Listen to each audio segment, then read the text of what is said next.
Ito na. At naganap na yung hindi ko inaasahan. Tumirik ako dito sa lansangan. Pupunta akong kukuha ng gamit.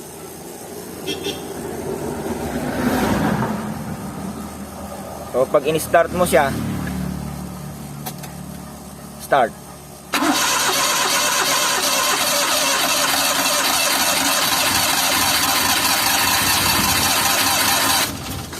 Ayaw magtuloy. Pag tinapakan yung pedal,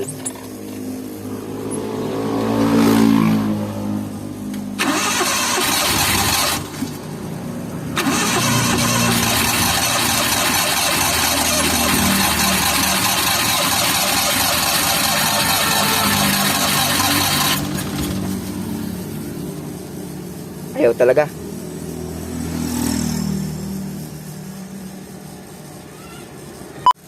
So, nagpatawag na tayo ng rescue, yung towing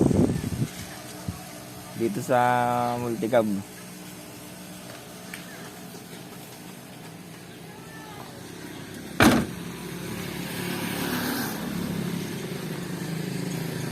Tatawag na natin yung mekaniko.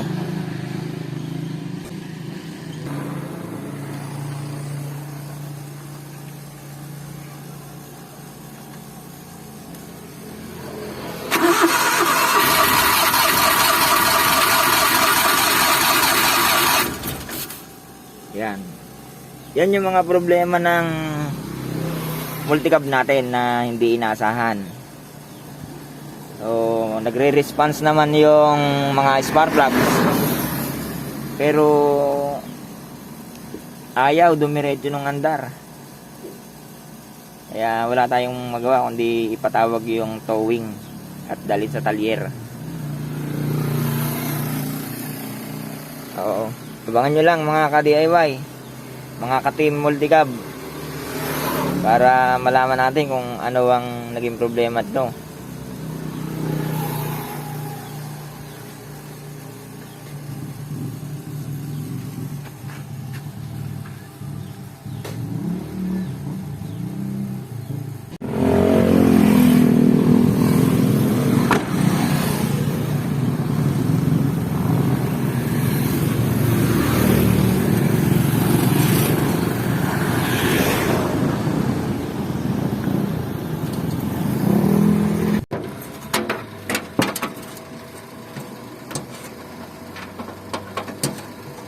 Isa ka lang pala.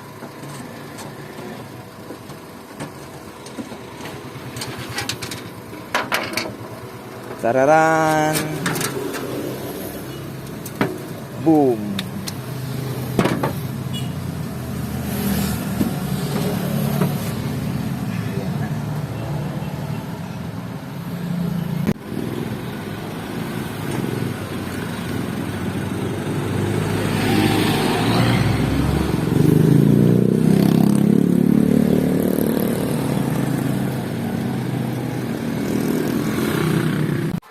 Okay. Dito sa labas, walang suspected dito na nakitang trouble. So, maayos lahat. Pag in-start siya dun sa may karburador, malakas yung hangin na lumalabas dun. Ang suspected dito, barbula. So, mapipilitan na ibaba ang makina at bubuksan para makita yung barbula at yung iba pang naging problema. Okay, stay tuned lang tayo mga ka-DIY, mga ka-team multicab, para makita natin kung anong totoong naging problema nito.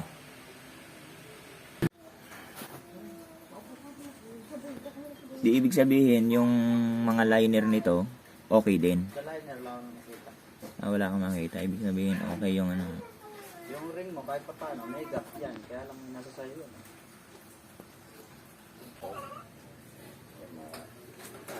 Ano naman yun?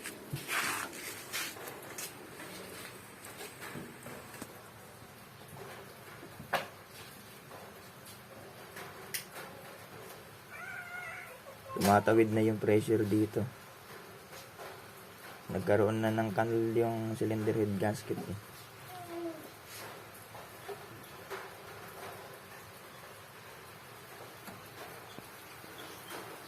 So, ito yung naging malaking problema nito. Yan.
Ay, maulan na gabi.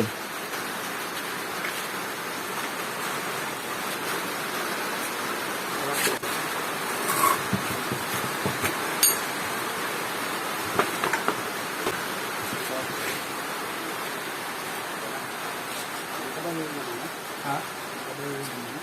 Ano? Ito ba yung sinanay?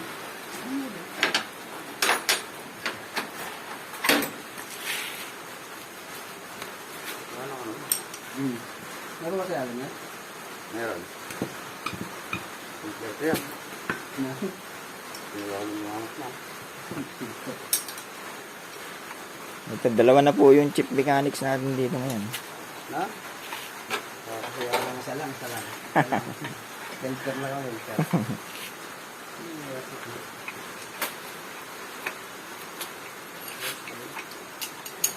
Yes.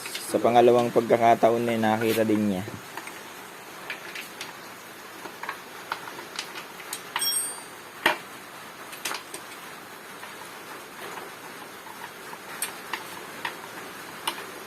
Tinuluyan ng ibinabayan.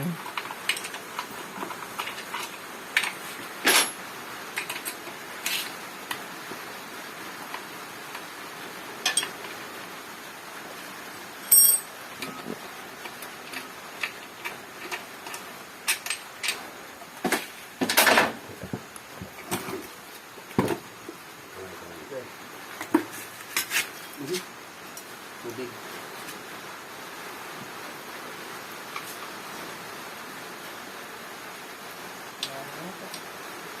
Box.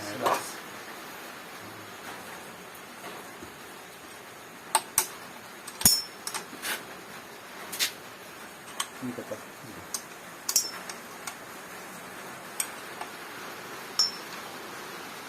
Ano ba ito?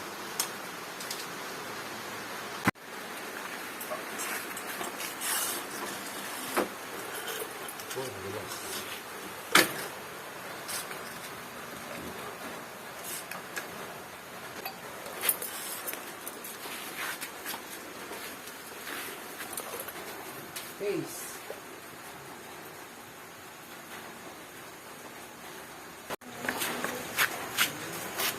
Ito yung mga trouble na hindi maiiwasan. Ito yung sinasabi ko sa inyo na mga darating pa. So, yung vlog natin na huli, nasabi ko po sa inyo yun. So, ito. Yung makina po ng aking multicab ay nakababa. Dahil sa nagkaroon nito ng bitak sa cylinder head gasket at yung kanyang pinakabusing ng barbula at yung barbula ay papalitan.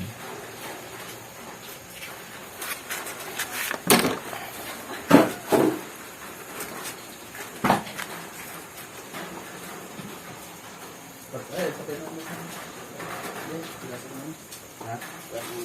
Sige. Yan. Boss, ano yung tawag doon sa may nasa loob nito? Valve guide. Ayan, yung valve guide po ay kasamang papalitan. Pati syempre yung ating set ng valve stick. Ayan, ito po yun. Yan.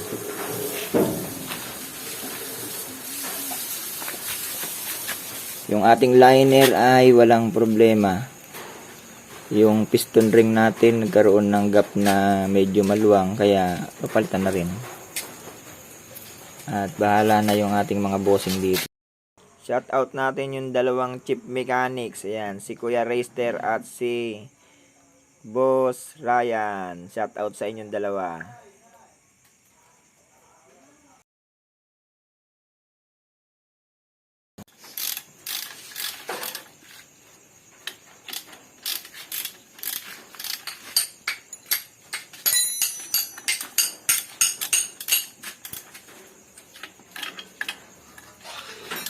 Kibo ka pa ng kibo eh. Sana all, sana all.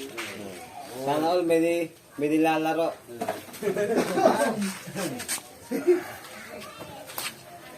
Sana all may nilalaro. Sana all na lang talaga.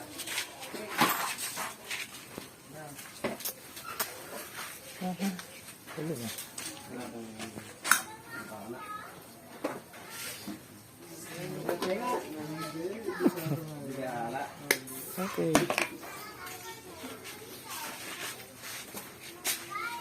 Makapasa naman talaga dito, no? Sama ka na talaga doon. Isang buwan, Berna. Naparimbinan. Nan. Di humanap na.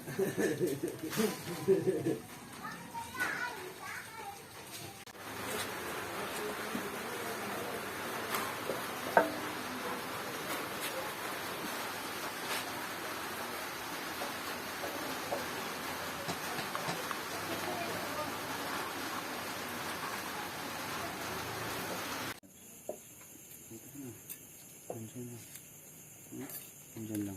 Nakita ko naman. Ayun, sabang ko.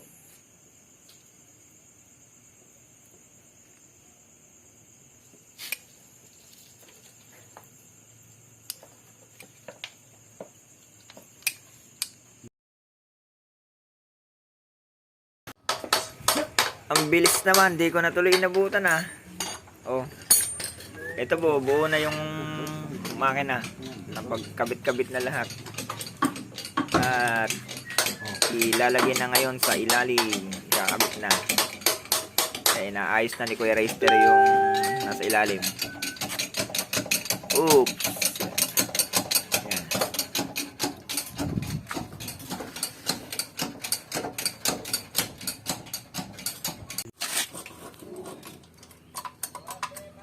Op. Dito. Malaglag din eh. Ha? Malaglag. Malaglag. Okay, ito na mga boss. At muli ngang umandar na yung aking makina. Umabot ng 3 days bago natapos kasi karoon ng iba pang problema. At marami din yung napalitan.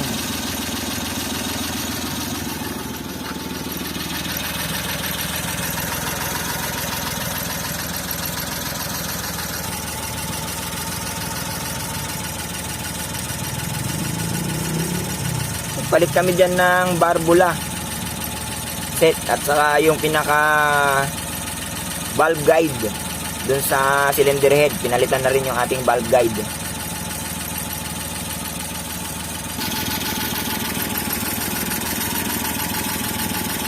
Yan. Medyo mababa lang yung idle natin kaya ganyan siyang umuga. Kung mapapansin nyo sa pulley, ayan, mabagal lang yung andar ng ating pulley. Kaya talagang mababa lang yung ating idle. Okay, hanggang sa muli po mga ka-DIY at mga ka-team multicab. Thank you for watching.